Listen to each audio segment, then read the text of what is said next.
YTN 라디오 김우성의 생생경제. 애청자 여러분 안녕하십니까. 김우성 PD입니다. 사는 곳, 사는 것 다릅니다. 장단음도 참 어려운데요. 집은 사는 곳이면서 또 사는 것이기도 합니다. 결국 다른 것 같지만 같기도 합니다. 삶이 유지되는 공간이죠. 살기 위한 일입니다. 그런데 이 부동산, 주택정책 그리고 이와 관련된 금융정책까지 지금은 조금 위험한 경고의 방향을 나타내고 있습니다.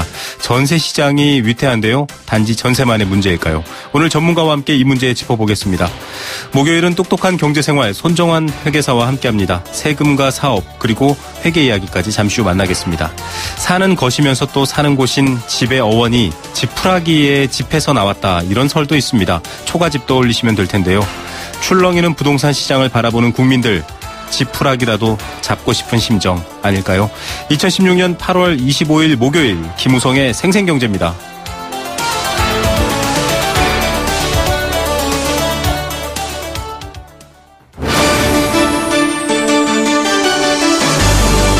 YTN 라디오 김우성의 생생경제.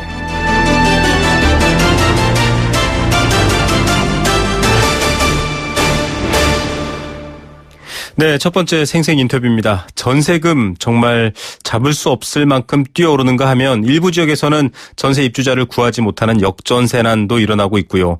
또 세입자들 입장에서는 어렵고 힘든 부채 상황과 부동산 시장 상황 때문에 집주인에게 전세금을 받지 못할까 걱정하는 불안감이 매우 커지고 있습니다. 이 때문에 최근 전세금을 지켜주는 전세보증보험 가입자도 부쩍 늘고 있는데 다가구 다세대 주택의 경우 이런 보험 가입조차 조금 어려운 상황입니다. 어떤 문제가 있는지 한번 짚어보겠고요. 정부가 가계부채 대책 실효성 오늘 대책을 발표했지만 대부분은 또 이 부동산과 관련이 있습니다. 그 실효성은 어떨지도 한번 알아보겠습니다. 명지대 부동산대학원 권대중 교수 전화로 연결합니다. 교수님 안녕하십니까? 네, 안녕하세요. 예, 전세에 대한 불안감이 커지고 있습니다. 과거에는 이제 집을 월세로 살던 분이 집을 사기 전에 전 단계 이런 인식이었지만 요즘은 어쩔 수 없이 이 전세를 선택하시는 분들도 있는데요. 이 깡통 전세가 늘고 있어서 전세 보증보험에 대한 요구가 커지고 있다. 이렇게 알려지고 있거든요. 어떤 내용입니까? 네. 최근에 그 서울 수도권 지역에 입주 물량이 도래하면서 공급량이 늘어나가지고. 네. 전세 금액이 집값과 유사한 상황까지 올라가는 적이 있어요. 네. 이런 적이 이제 깡통 전세라고 하는데요. 이런 현상은 이제 입주 물량이 많아지면서 지역별로 지속적으로 나타날 수가 있을 것 같아요. 네네. 그래서 이에 불안한 그 세입자들이 이제 전세금 반환 보증금을 가입하고 있는데요. 이게 좀 많이 늘어나고 있습니다. 네. 자, 지금 집값이 육박한 전세금 결국은 전세가 아니라 울며 겨자 먹기로 집을 떠나야 되는 상황일 수도 있습니다. 이런 배경은 사실 주택 가격의 변동과도 좀 민감하지 않습니까, 교수님? 그렇죠. 주택 가격이 하락할 경우에도 이제 그런데요. 주택 가격이 상승할 때는 이제 그 선행 지수가 임대료가 올라가거든요. 네. 그런데 임대료가 올라가도 어느 정도 올라가서 주택 가격이 올라가는 경우가 있고, 네. 주택 가격이 안 올라갈 때도 있습니다, 바로. 네네. 그래서 매매가 대비 전세가 비율이 80%도 육박하는 경우도 있고 그 이상 되는 경우도 있는데, 네. 반대로 주택 가격이 하락하는 그 선행 지수가 임대료 하락이라면, 네. 이 전세 가격이나 월세 가격이 하락하면 주택 가격은 분명히 3년 후에 하락합니다. 네. 자, 이런 상황이 만약에 시나리오대로 된다면 정말 좀 심각한 문제가 또 생길 수도 있겠죠. 역전세난도 더 확산될 것이다. 전세를 구하기가 힘들다라는 뉴스를 접한 일반 국민들이나 청취자분들께서는 이게 무슨 소린가 하실 것 같아요. 이게 어떻게 네. 이해하면 좋을까요? 저희가 역전세난. 지역마다 좀 다르겠습니다만은 작년도 2014년도 15년도에 공급량이 좀 많았습니다. 네. 물론 금년에도 지금 전반기까지 6월 말까지 30가구 이상 되는 주택보증보험을 통해서 분양보증을 받은 게 40만 6천 가구나 됩니다. 네. 이렇게 공급량이 이제 일시에 많아지게 되면은요, 입주 물량이 많아지거든요, 한 2, 3년 후에. 네네. 입주 물량이 2, 3년 후에 많아지면은 바로 이제 역전세난이 나는 거죠. 물량은 많은데 세입자를 못 구하는 현상. 네네. 이런 것이 옛날에 90년도에 일기 신도시를 만들 때 이런 현상이 있었습니다. 네. 이게 이제 심화되면은 주택 가격도 하락하고 역전세 때문에 깡통 전세가 나올 수가 있지요. 예. 이러한 현상이 전국적으로 나타나진 않을 것 같고요. 제 생각에는 부동산 시장의 특성이 지역 시장을 이루고 있기 때문에 네. 입주량이 많아지는 지역 상식적으로 이런 편차가 있을 것 같습니다. 예. 지금 뭐 현 정부 들어서 주택 공급량이 꽤 다른 정부 비해서 많은 편으로 이 평가를 받고 있는데 그런 환경적 영향이 있을 것 같습니다. 여튼 지금 굉장히 전세를 놓고 불안감이 커지고 있는 여러 가지 조짐들 때문에 이 전세 반환 보증 보험에 대한 관심, 인기가 높아지고 있고 많이 가입하려고 하는데 사실 이 내용을 모르시는 분들도 아직 상당수 많으시거든요. 교수님, 전세 이 반환금 보증 보험 어떤 내용입니까? 네, 예전에는 그 전세 금액보다 주택 가격 하락하면은 세입자가 전세금을 반환받지 못해서 임차인과 다툼이 있거나 또는 뭐 그 집을 경매를 처분해서 보증금을 돌려받았어요. 네네. 근데 이게 이제 2013년도 9월 10일 당시 그 서승환 국토부 장관이 재임하던 시절에 네. 서민의 주거 안정을 위해서 이제 전세금 반환 보증 제도를 도입하겠습니다. 네네. 이게 뭐냐면 전월세 계약이 끝나고도 세입자가 그 기간이 끝난 거죠. 네. 세입자가 보증금을 돌려받지 못할 경우에는 보험회사가 이걸 대신 지급해주는 상품입니다. 네. 지금 현재는 이제 주택도시보증공사와 서울보증보험에서 이제 각각 취급을 하고 있는데요. 네네. 그 보험료율이 좀 높아요. 0.2에서 0.3% 정도 지불을 해야 됩니다. 0.2에서 0.3%, 뭐 수십만 원 정도를 내야 되는 상황인데, 그렇게 내면 일단 뭐 지금 내가 집주인에게 준 전세금은 유사시, 계약 기간이 끝났음에도 못 돌려받을 때는 좀 보상받을 수 있는 이런, 그런 게 가능한 거죠? 그렇죠. 100% 돌려받는 건 아니고요. 네네. 물건마다 좀 차이 있습니다. 이 네. 보장 한도가 전세 보증금이 서울 수도권 지역은 4억 원 이하여야 되고요. 네.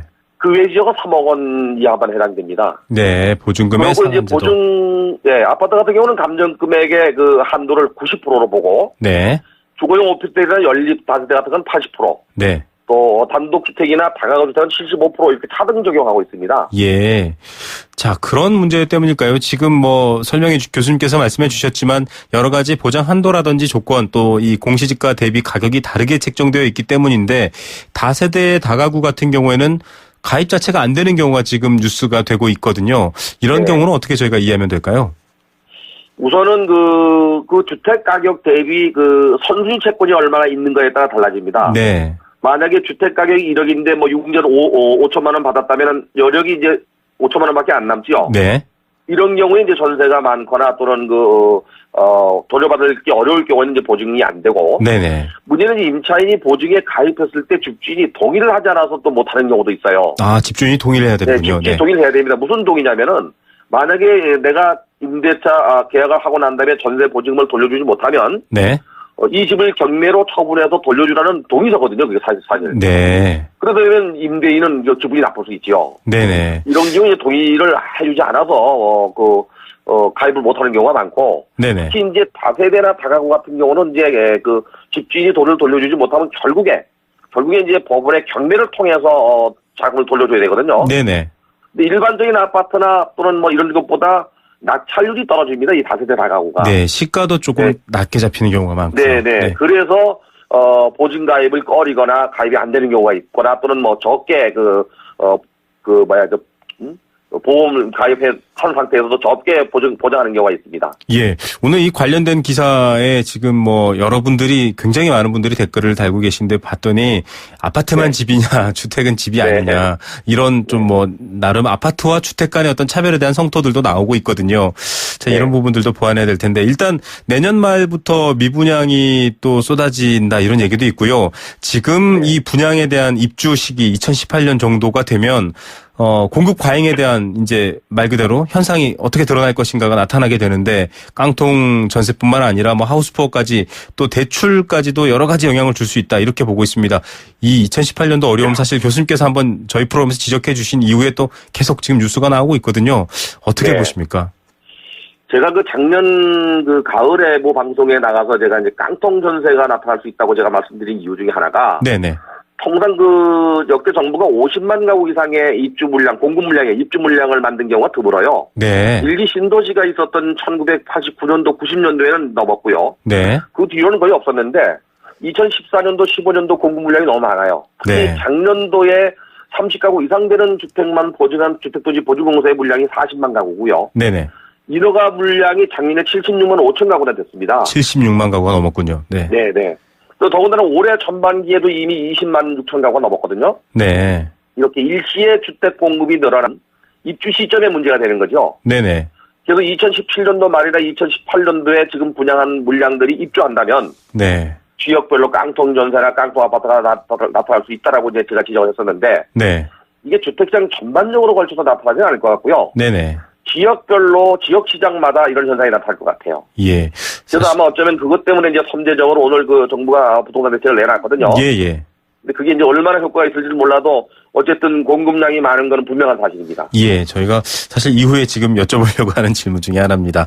지금 뭐 네. 쭉 지적해 주셨던 것처럼 깡통 전세 문제라든지 이런 것들은 이미 지역별로 국지적으로는 뭐 심각한 문제가 됐었던 부분들입니다. 이 보증금이 3억 원이 이하일 때는 전액, 또 3억을 넘어서면 주택가격 초과분에 대해 60% 한도 내에서 보증하겠다. 이런 깡통 전세에 대한 대비 법안들도 마련되고 있긴 합니다. 이 대부분의 주택을 자기가 갖고 있는 자산이나 돈으로 사는 게 아니기 때문에 또 이런 여러 가지 위험성들이 생겨서 이런 건데요. 이런 전세보험이나 세입자들을 위한 대책들 이것만으로는 부족하다. 이런 시선도 있습니다. 좀 더 보완돼야 되지 않습니까? 네, 지난 4일 새누리당이 주택 임대차 보호법 개정안을 발의했습니다. 부동산 중에서 특히 주택시장의 전문가인 김연아 의원이 이제 발의했는데요. 네네. 이것도 지금 그 내용을 보면은 보증금 3억 원 이하는 무조건 가입을 해야 되고, 강제 가입이죠. 네네. 그리고 그 넘는 경우는 60% 한도 내에서 보증하도록 이렇게 이제 법을 개정하고 있는데요. 네. 물론 이게 강제 규정이기 때문에 만약에 통과가 된다면, 집주인이나 세입자가 보험에 가입하지 않으면 과태료도 물게 돼 있습니다. 네네. 근데 문제는 이제 그 금액 이상 되는 경우가 문제인데요. 제가 생각에는 그런 제도는 좋은데, 이제 얼마나 시장에서 이게 받아들이고 흡수할 것인가 문제인데, 보완 대책이 있다 그러면은 오히려 주택 가격 대비 이 임대료가 낮은 경우가 있잖아요. 네네. 만약 주택 가격은 1억인데 전세가 5천이다. 이런 경우 가입 안 해도 되겠죠. 네. 위험성이 높을 때 의무 가입시키는 그 가이드라인이 있어야 될 것 같아요. 예. 보다 좀 구체적인 가이드라인이 필요하다 이런 보완 말씀이신 것 같습니다. 이 가계부채 증가 대책 앞서 말씀하셨지만 정부가 지금 대책을 내놨습니다. 증가 주범이 이제 집단 대출입니다. 아파트 대출이죠. 이건 뭐 집단을 상대로 하기 때문에 담보라든지 그 대출을 받는 분들을 따지지 않고 나가게 되는데 이게 또 위험할 수 있다 이런 얘기도 나오고 있고요. 또 주택 공급 물량 자체도 좀 줄이겠다 지금 이렇게 나오고 있거든요. 전반적으로 이 대책 많은 분들이 왜 이 일이 터지면 터지는 건건이에 대한 대책밖에 없느냐 이런 불만을 제시하기도 하는데 교수님은 어떻게 보십니까? 이번 대책은 좀 늦은 감이 있습니다만은 네. 정부가 공급 물량을 줄이겠다고 하는 것은 작년에 아마 이미 나온 얘기입니다. 이게. 그렇죠. 네. 그래서 주택건설 촉진법을 폐지하겠다 했는데 폐지는 안 됐습니다만은 일단 정부 주도하에 인위적 공급 주택은 안 하겠다. 네. 그걸 한 번 더 강조한 것 같고요. 특히 이번에 깡통전세나 깡통 아파트 얘기가 많이 나와서 나온 대책 중에 하나가 이제 공급 물량을 조절하겠다는 거거든요. 네네. 이 단계를 보면은 주택 택지 매입 단계나 일허가 단계 또는 착공과 분양 단계 이 세 가지로 나누어서 정부가 이번에 규제하겠다고 대책을 내놨는데. 네네.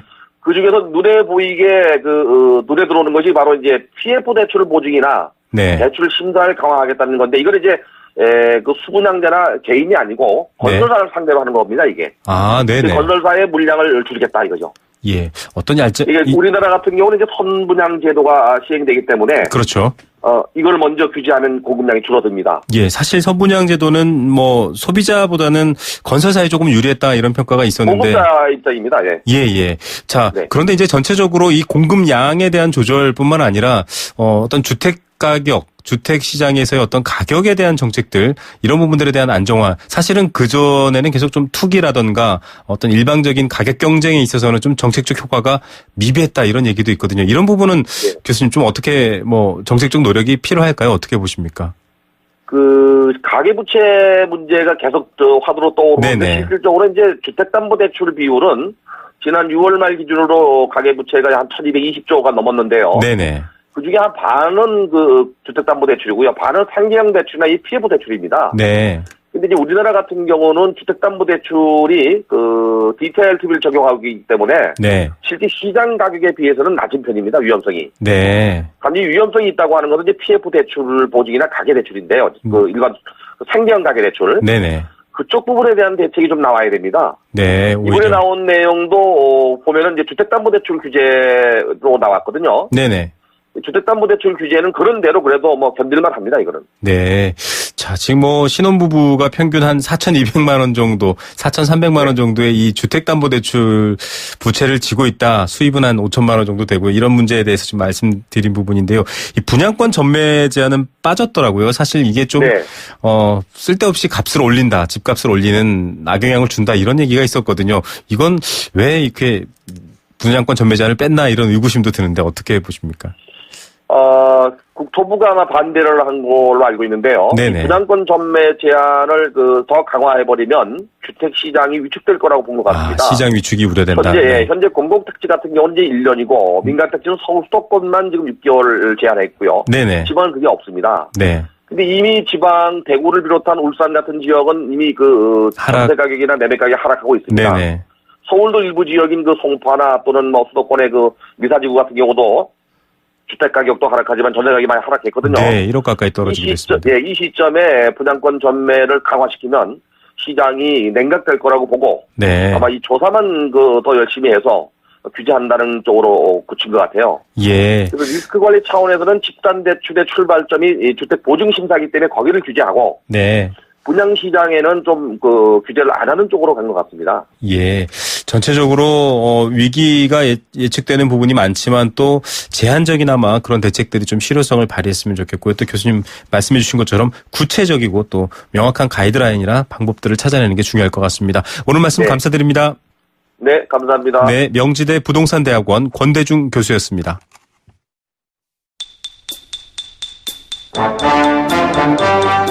경제 탐구 생활. 네, 어려운 경제, 이 초등학교 교과목 중에 경제 과목을 만들자면 탐구 생활에 해당되겠죠. 그래서 만들어진 경제 탐구 생활입니다. 초등학생처럼 쉽게 풀 수 있는 경제 이야기고요. 정답 보내주시면 알칼리수로 건강해지는 내 몸 A수, 알칼리 생수 한 박스 드리겠습니다. 목요일 응답하는 여행 스케치의 가로수길 콘서트 나무야 나무야 티켓도 드리고 있고요. 도심 속 꿈의 놀이터 일산 원마운트에서 워터파크 이용권도 드리고 있습니다. 단문 50원, 장문 100원의 정보 이용료가 부과되는 샵 0945, 우물정 0945번 문자로 참여하실 수 있습니다. 오늘의 퀴즈입니다.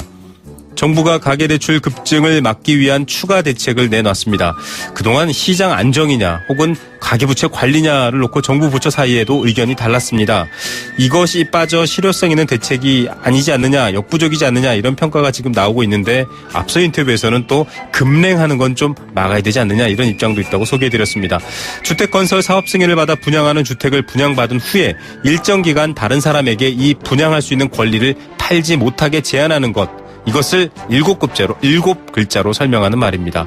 분양가가 시세보다 낮으면 분양받은 사람이 시세 차익을 노리고 팔기 때문에 그런 걸 차단하기 위한 목적이고요. 또 주로 투기, 실제로 그 집에 살고 거주할 것도 아닌데 좀 투기 목적으로 몰려서 값이 오르는 걸 방지하기 위한 얘기이기도 합니다. 7글자로 이것을 뭐라고 할까요? 정답 많이 보내주시기 바랍니다.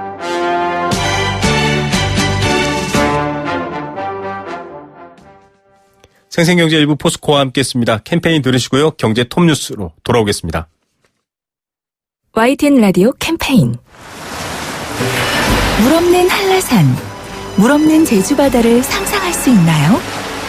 제주의 아름다운 자연과 풍경은 깨끗하고 건강한 물이 있기에 가능합니다.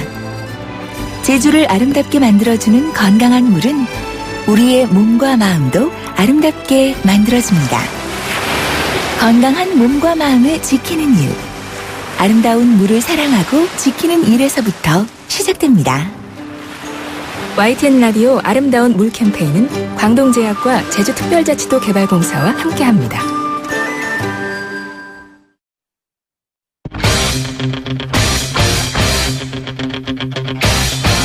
지금 가장 뜨거운 경제 소식. 경제 톱 뉴스. 네, 이 시각 주요 경제 뉴스 알려드리겠습니다. 방금 인터뷰에도 등장했고 늘 자주 다루는 이야기지만 우리 가계가 지니고 있는 부채 1250조 원대입니다. 이제 1200조 원 돌파가 아니라 1250조 원입니다. 이렇게 올라서고 있는 심각성 한번 지켜보겠습니다. 앞서 제가 잠깐 인터뷰 중에 말씀드린 얘기인데요. 결혼 신혼부부들에게 평균 4천만 원이 넘는 빚이 있는 것으로 나타났습니다. 이 이야기도 좀 구체적으로 살펴보겠습니다.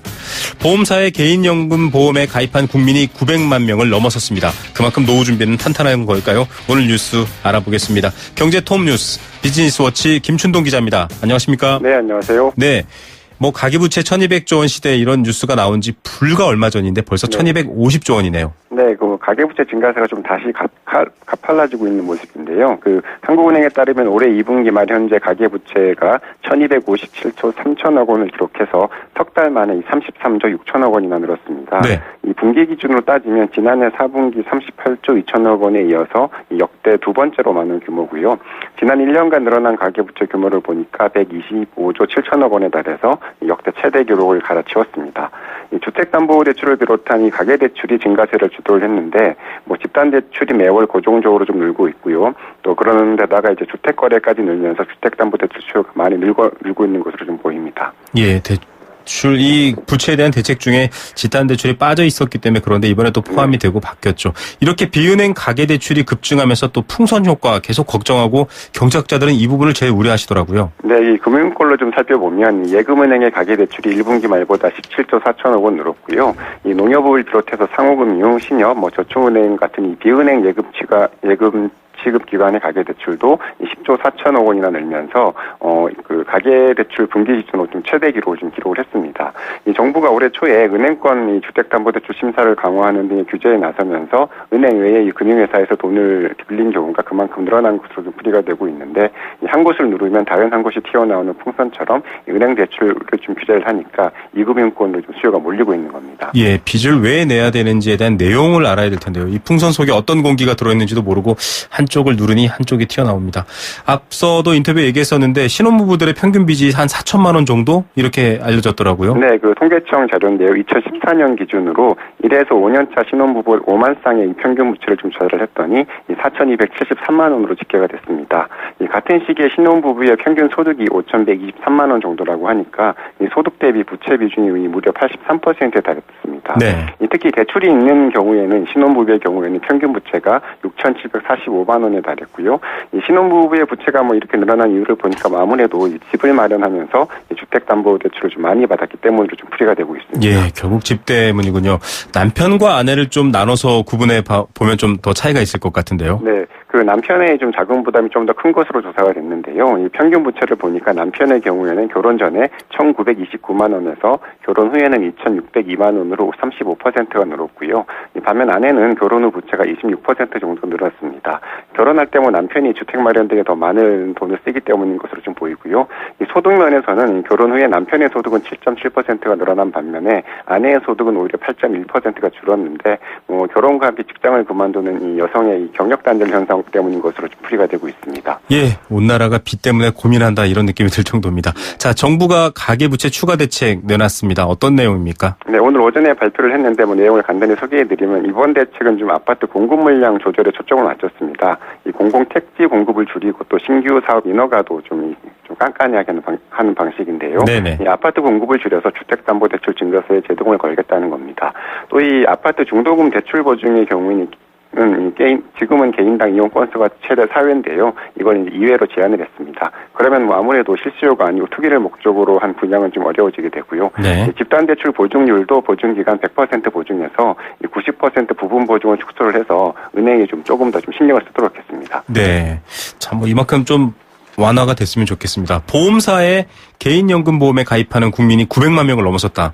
노후 보장이 좀 잘 되고 있는 건가요? 네, 보험개발원에 따르면 지난해 말 현재 보험사들이 판매하고 있는 개인연금 가입자가 905만 명을 기록을 해서 2014년 말보다 8만 명 정도가 늘었습니다. 개인연금에는 연금저축보험, 일반연금보험, 또 변액연금보험 등이 모두 포함되는 건데요. 네. 이 총 인구 대비 가입률을 보니까 17.6%를 기록을 해서 1년 사이에 0.1%포인트 오르는데 그쳤습니다. 연령대로 보면 40대가 30.6%로 가장 높았고 50대와 30대가 26%대로 그 뒤를 이었습니다.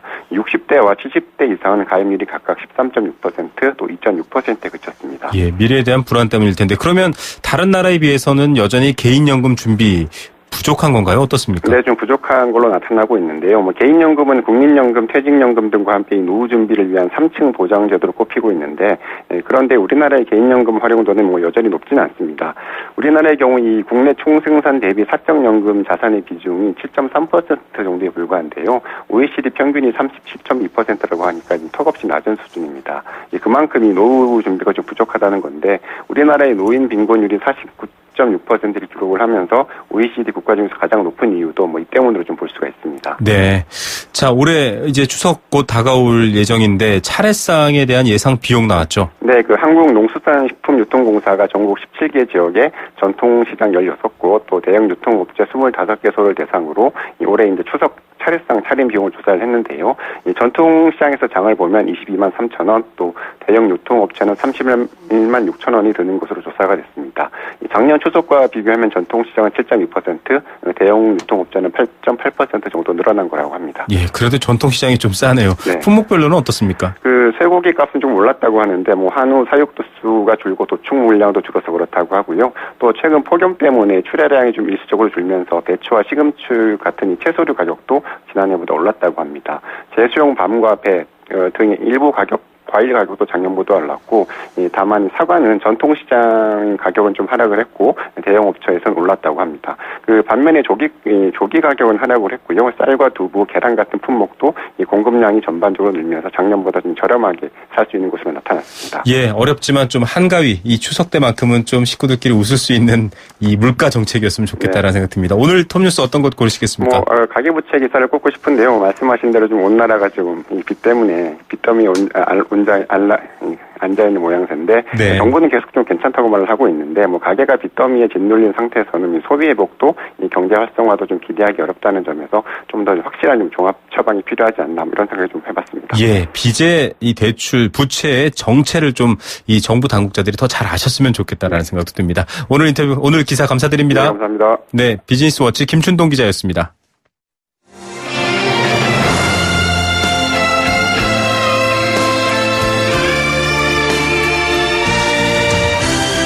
YTN 라디오 김우성의 생생경제 더불어 함께 살아가는 삶 그리고 더 나은 삶을 꿈꾸는 시간 오후에 만나는 싱싱한 라디오 경제 김호성의 생생경제가 대한민국 경제를 지키는 여러분과 지금 함께하고 있습니다.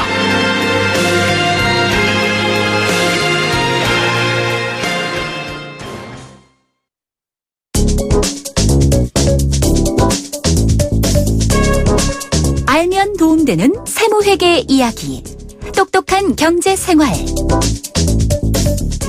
자, 흔히 우리가 알고 있는 격언 중에 아는 것이 힘이다라는 말 모두 대부분 기억하실 겁니다. 예, 알면 정말 힘이 되는 거죠. 경제도 마찬가지입니다. 아는 만큼 힘이 생기는 건데요. 그렇게 알도록 도와주시는 분입니다. 예, 똑똑한 경제생활 현대회계법인의 손정환 회계사 오늘도 스튜디오에 나오셨습니다. 안녕하십니까? 네, 안녕하십니까? 이 주변에서 슬슬 반응이 오는 것 중에 하나가 뭐 어떤 분들은 지인인데요. 이 물건을 본인이 아주 재미있는 물건들을 좀 해외에서 구매를 하는데 이걸 좀 많이 구매해서 팔고 싶은데 그래요. 그래서 그냥 팔면 안 된다. 우리 프로그램을 듣고 지금 그런 관심들도 많이 주고 계시더라고요. 예. 좀 구체적이면서도 또 세금과 관련된 법을 지키는 일이니까 여러 정보들 알려주고 계십니다. 지난주에도 좀 여러 가지 구글세부터 많은 얘기를 했는데 오늘은 좀 청취자분들이 궁금해하는 얘기로 먼저 시작을 해야 될 것 같습니다.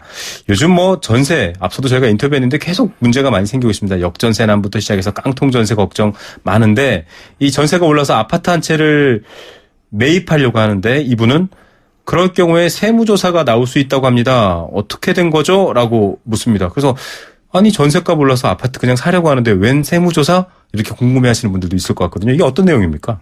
아마도 이제 청취자분이 얘기하시는 거는 자금 출처 조사를 얘기하는 것 같습니다. 자금 출처 조사. 무슨 돈으로 이 아파트 산 거야? 이거네요. 맞습니다. 예. 간단히 말씀드리면 자금 출처 조사는 재산 취득 등의 자금 출처를 이제 조사하는 것을 말하는 건데요. 예. 그러면 저도 사실은 가끔 이제 벼루었다가 아주 고가의 자동차도 그렇고요. 필요해서 이렇게 살 경우 있잖아요. 다 조사받는 건가요?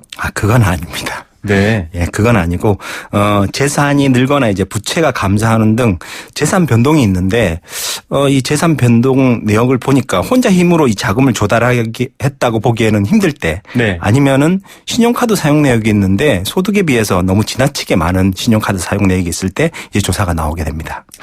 여기까지만 들어도 제 느낌에 예전에 빅브라더라는 말 있지 않습니까? 이 조지 오웰의 1984라는 소설에 등장하는데 다 보고 있다.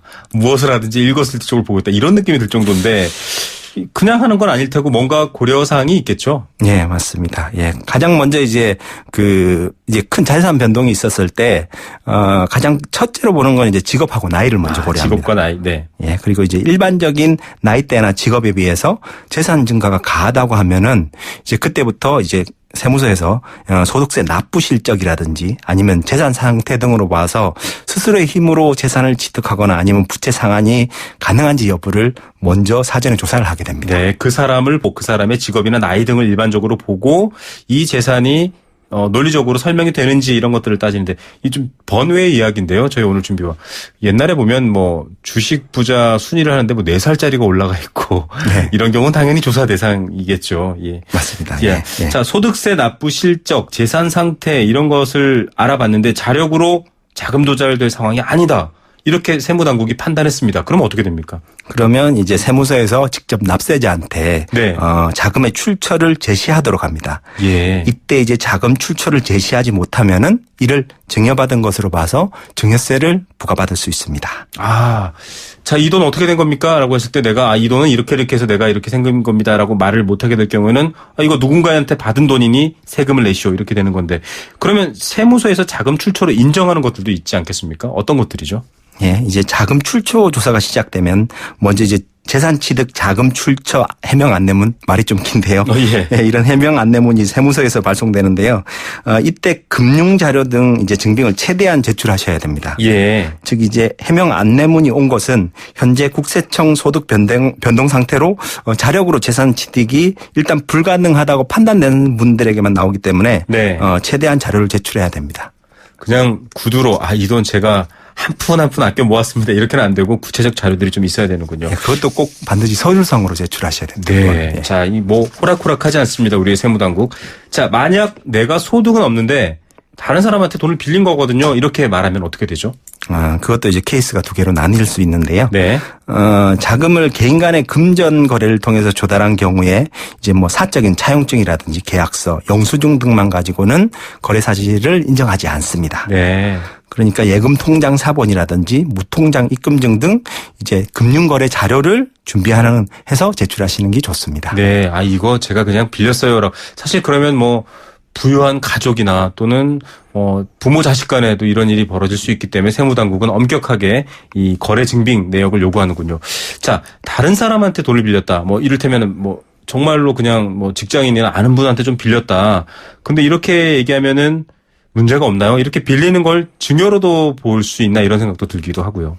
돈 빌리는 것을 증여로 보는 문제일 수도 있습니다. 왜냐하면 이거 빌린 거야 라고 강변해 버리면 사실 애매하잖아요. 그렇죠. 그런데 이제 이때 또 등장하는 말이 항상 이제 뭐 세무를 하다 보면은 자주 등장하는 말인데 특수관계인이냐 아니냐 이 돈을 빌려준 사람이 여기에 따라서 이제 세무당국이 보는 입장은 좀 다른데요.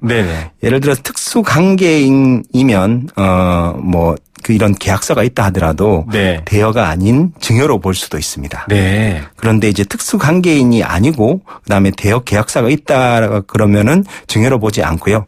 또 특수관계인이 아닌데 대여 계약서가 없다 하더라도 사실 특수관계인 아니면은 그냥 돈을 증여할 경우는 사실 거의 없지 않습니까? 상식적 수준에서 없죠. 그래서 이제 반드시 이제 증여로 보지는 않고요. 물론 이제 아주 여러 가지 정황상 의심스러울 때는 이제 증여로 볼 수 있는데 대부분은 특수관계인 아니면 대여로 보고 있습니다. 예. 이 똑똑한 경제생활의 이 손정한 회계사와 얘기를 하다 보면 자주 등장하는 전문 용어들이 있습니다. 특수관계인 누구지?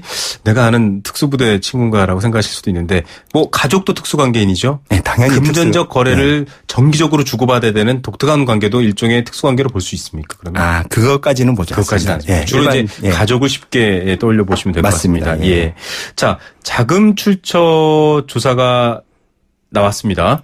근데 특수 관계자에게 돈을 빌렸다.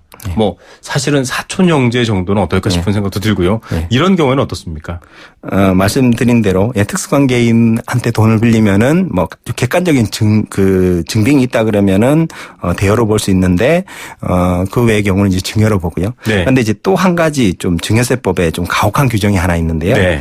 이게 돈을 빌렸는데 적정 이자율을 지급하지 않으면 미수이자 그 내가 지급하지 않은 이자에 대해서 네. 그게 만약에 1,000만 원을 초과한다. 네네. 그러면은 이 미수이자를 또 증여한 이야. 것으로 봅니다. 네. 예, 물론 이제 특수관계자 아닐 경우에는 네네. 뭐 정당한 사유가 있다 그러면 증여세를 부과하지는 않는데요. 네.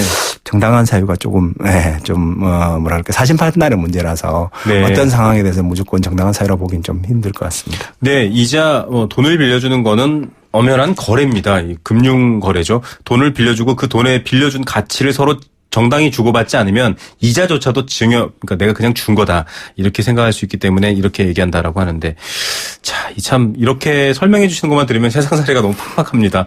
친구한테 돈 빌려줘도 적정 이자를 받지 않으면 세무당국이 조사를 받을 수 있다 이렇게 얘기해야 되나 이런 걱정도 될 정도인데, 그러면은 이렇게 좀 개인 간의 어떤 자유로운 금전 거래가 좀 까다롭지 않나 이런 생각도 들거든요. 어떻습니까? 이렇게.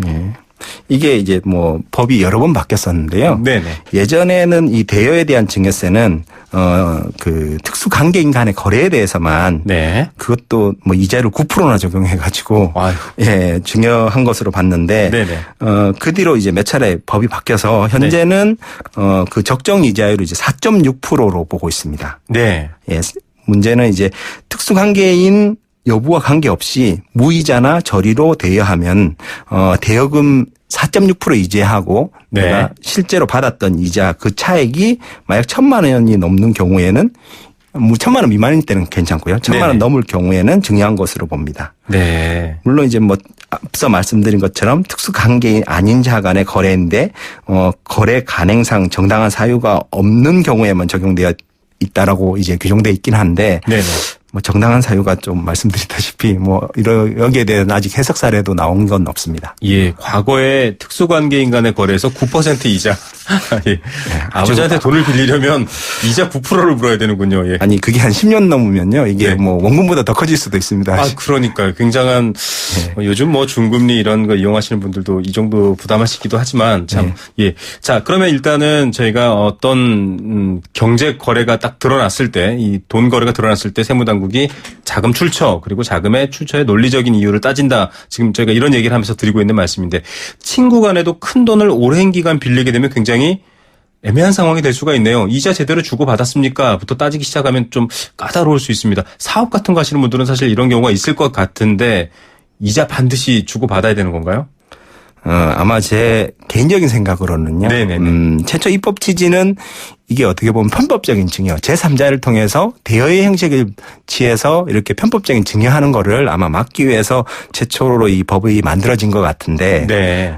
그런데 이제 또 세무서에서 조사할 때는 입법 취지를 가지고 하는 게 아니라 법에 있는 법문구만 가지고 조사를 그렇죠. 하기 때문에 아마 큰 자금을 오랜 기간 대여할 때는 뭐 여러 가지 그 단순히 대여 계획사가 아니라 이 용도는 뭐 사업용으로 쓴다든지 네. 그런 내용을 좀 더 적어 놓으면은 나중에 이제 조사 혹시 받으실 때 좀 도움이 되지 않을까 싶습니다. 예. 제가 이걸 한번 계산을 해봤는데요. 네네. 보니까 1억 이상을 3년 이상 무이자로 대여하거나 네. 아니면 3억 이상을 1년 이상 대여를 해준다. 그러면 네. 증여세 대상이 되는 것 같습니다. 예, 정당한 세금이, 그 정당한 이자 거래가 없으면, 네. 예, 이자를 주지 않으면, 아, 이거 보면서 이런 생각이 들었습니다. 물론 한국인의 통념에서 보면, 아이고, 뭐, 친구 간에, 내지는 이 친척 간에, 친인척 간에 좀 사업한다고 하는데 빌려주고, 뭐, 좀 도와주고 할 수 있잖아, 라고 할 수 있겠지만, 사실은, 속담에도 나오지만, 금전 거래는 형제 간에도, 부자 간에도 엄격히 하라. 사실 그 돈보다 관계가 더 중요하기 때문에 나온 말인 것 같고요. 좀 곁다리로 제가 세서 이렇게 뭔가 좀 통념적인 얘기를 드렸는데, 네. 자, 이렇게 큰 돈이 오고 가면 결국은 국세청에서 다 알고 있다, 이런 얘기죠? 그렇습니다. 예. 연말이 되면은, 금융정보분석국이라고 FIU라고 그러는데요. 예. 거기서 이제 의심이 가는 금융거래나, 큰 금전거래 같은 경우에는 네네. 국세청에서 정보를 제공하고 있습니다. 예. 이름 자체가 굉장히 이 드라마에 나올 거, 금융정보분석국에서 다 알고 있습니다, 여러분. 예. 자, 그럼 뭐, 흔히 이제 얼마 전에 이 세계적인 축구 선수죠. 메시가 탈세 혐의를 받아서 굉장히 도마에 올랐었거든요. 그런 것들도 나오는데, 만약에 뭐 정확히 메시와 통화를 하시거나 메시의 사건을 담당하시진 않아서 잘 모르시겠지만, 그걸 예로 들어본다면 어떻습니까? 예, 저도 신문상으로 이 지면상으로만 이제 제가 접했으니까 정확한 사실관계라든지 네. 또 제가 또 스페인 법에 대해서는 잘 모르기 때문에 네. 모르지만 지난번 구글세 설명드린 거에 약간 연장으로 제가 설명을 드리면요. 네. 메시 같은 이제 스포츠 스타는 소속팀의 연봉 외에도 그런 분들은 광고 수입 같은 그렇죠. 엄청난 수입을 가지고 있지 않습니까? 예. 그런데 이런 광고 수익을 이제 법인을 이용해서 세금을 이제 탈루한 것으로 이해가 됩니다. 예. 초상권 하나만 해도요, 얼굴 하나 쓰려고 하는데도 다 돈을 내야 되기 때문에 엄청난 수입이 생기죠. 그런데 이 개인의 어떤 광고 수입, 이 수익을 법인이 광고 수익으로 가져가서 탈세를 한다. 언뜻 좀 어떤 내용으로 탈세를 하는 거지 궁금하기도 한데요. 예. 그런데 개인의 광고 수익을 법인이 가져간다 해서 무조건 탈세가 되는 건 아니고요. 네네. 예, 보통 이제 스포츠 스타나 연예인들은 본인의 광고도 많고 또 이미지 관리나 마케팅 이런 것이 중요하기 때문에 대부분 이제 별도의 소속사나 그렇죠. 그런 매니지먼트사를 만들지 않습니까? 그래서 이제 전문적인 관리를 위해서 별도의 법인을 만들어서 그 광고 수입을 스포츠 스타 개인이 아니라 별도 법인에 기속시키면 그거는 자체로는 탈세가 되지는 않습니다. 예. 자, 메시 뿐만 아니라 우리나라도 유명한 분들 많으시죠. 그분들의 회사가 있습니다. 그 회사가 그 수익을 가져가는 거에 대해서 일부러 세금을 피하거나 이런 건 아니다라고 볼 수 있지만 그 회사가 또 문제가 있을 경우에는 그렇게 볼 수 있는 부분이 있지 않습니까? 메시는 어떤 문제가 됐었죠? 예, 저도 이 부분도 정확하진 않지만요. 예, 신문지상에 나온 내용을 보면은. 네. 메시는 스페인에 살고 있지만, 조세피난처에 지난번에 말씀 많이 드린 네. 조세피난처에 법인을 만들어서 그 법인에서 메시의 초상권을 소유하고 있다고 그럽니다. 네. 예, 비록 이제 메시가 스페인에서 광고를 찍고 방송을 하고 세계적으로 광고를 하면은 이제 조세피난처에 있는 법인이 광고 수익을 다 가져가니까. 네. 그런데 이제 조세피난처에 있으니까 세금을 전혀 안 내도 되는 그런 상황이 되는 겁니다. 예. 구글세 설명 드릴 때 또 여러 가지 이 조세피난처, 전 조세피난처라는 표현보다는요, 조세회피처가 맞는 말인 것 같습니다. 피난은 약자들이 좀 도망가는 느낌인데요. 이 회피는 일부러 피하는 거니까요. 이 조세회피처에다가 법인을 설립하면 사실 이 조세회피처는 말 그대로 세금을 안 받지 않습니까? 법적으로. 예. 이게 탈법은 아니다라고 생각할 수도 있을 것 같은데 어떻습니까? 무조건 탈세가 되는 건 아니고요. 네네. 예, 지난번에도 잠시 설명드렸는데 조세피난처 중에서 세금을 전혀 안 내는 국가도 있지만 네. 저율의 저율의 세금만 내는 국가도 있으니까 네. 그런 나라에는 당연히 법인을 설립할 수도 있거든요. 왜냐하면 그 나라에 가서 활동도 할 수 있으니까. 네네. 그런데 이제 문제는 뭐냐면은 법인이 그 초상권을 보유하고 그다음에 마케팅과 관련된 비용이라든지 또 직원도 있는 이런 정상적인 영업 활동을 하고 있는 법인이라면 문제가 안 되는데 네. 그런 법인이 아니거나 또는 이제 아무래도 조세피난처는 제가 지난번에 말씀드렸다시피 정상적인 영업 활동을 하기 힘든 곳이 대부분이기 때문에 그렇죠. 예.